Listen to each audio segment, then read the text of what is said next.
Assalamualaikum warahmatullahi wabarakatuh.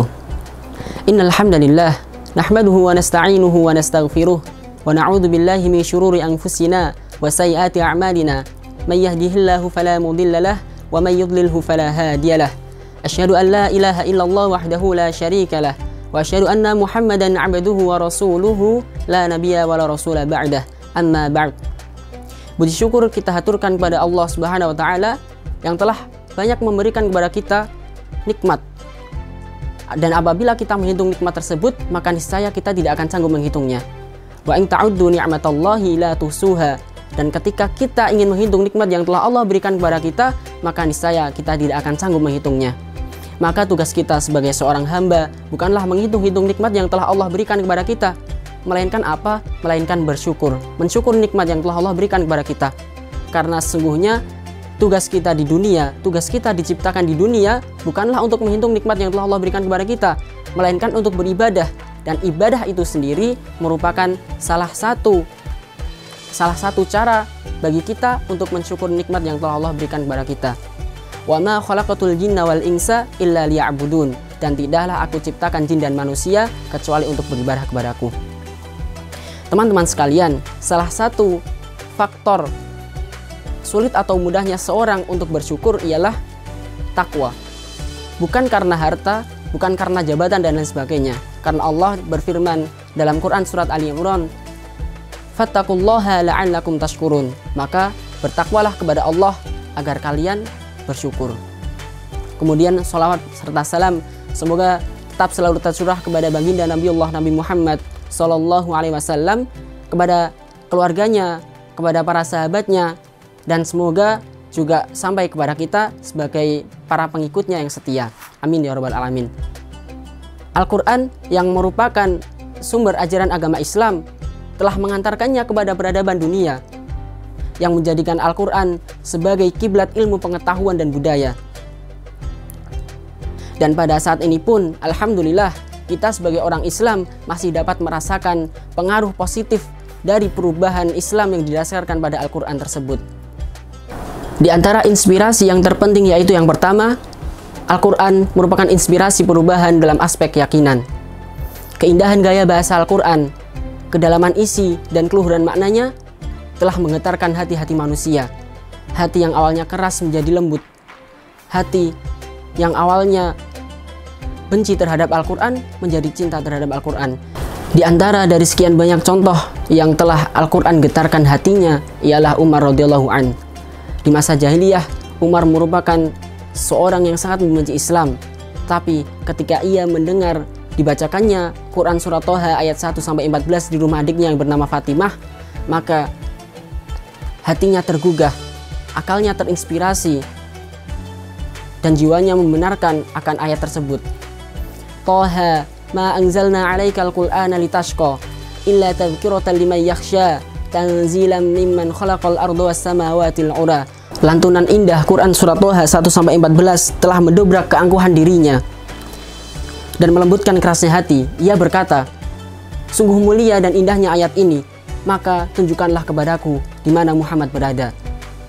Maka ketika itu Umar radhiyallahu anhu langsung bersyahadat di hadapan Rasulullah sallallahu alaihi wasallam dan masuk Islam. Asyhadu an la ilaha illallah wa asyhadu anna Muhammadar Rasulullah. Saya bersaksi bahwasanya tiada Tuhan yang patut disembah kecuali Allah Subhanahu wa taala, dan saya bersaksi bahwa Rasulullah adalah utusan Allah.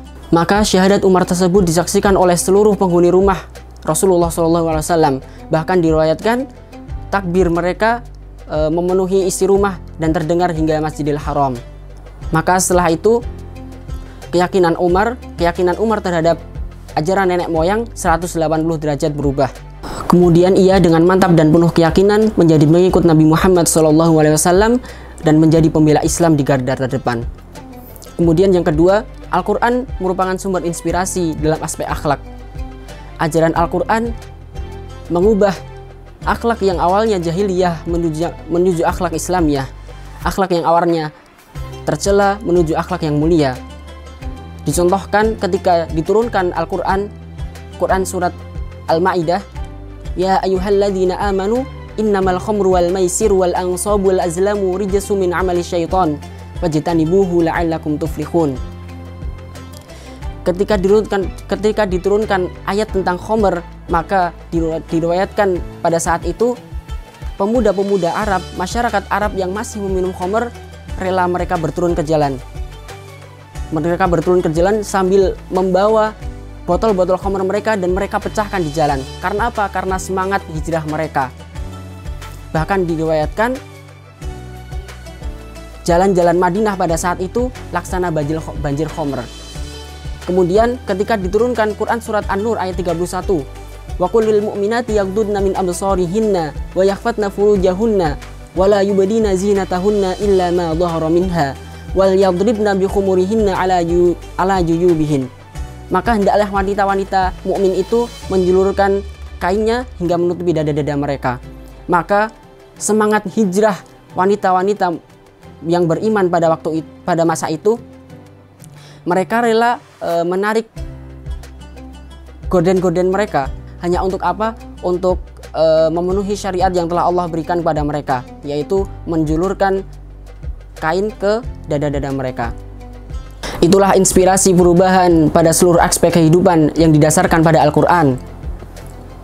Semoga kita semua termasuk orang-orang yang beruntung, orang-orang yang difahamkan oleh Allah untuk tidak hanya membaca Al-Quran saja, tetapi juga mengajarkan dan mengamalkan. Khairukum man ta'allama al-Qur'ana wa 'allamah.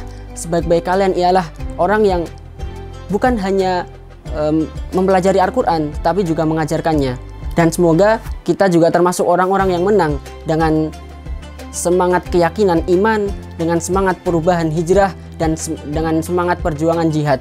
Sebagaimana Allah turunkan dalam Quran surat At-Taubah, alladzina amanu hajaru wa jahadu fi sabilillahi bi amwalihim wa anfusihim a'dhamu darajatan 'indallah wa ulaika humul faizun. Alladzina amanu, dan orang-orang yang beriman, wa hajaru, dan orang-orang yang berhijrah, wa jahadu, dan orang-orang yang berjihad, fi sabilillahi bi amwalihim wa anfusihim, di jalan Allah dengan harta-harta mereka dan jiwa mereka, a'dhamu darajatan 'indallah, maka mereka itu akan ditinggikan derajatnya di sisi Allah. Wa ulaika humul faizun, dan mereka itulah orang-orang yang menang. Mungkin cukup sekian kultum singkat yang dapat saya sampaikan, kurang lebihnya saya mohon maaf. Wassalamualaikum warahmatullahi wabarakatuh.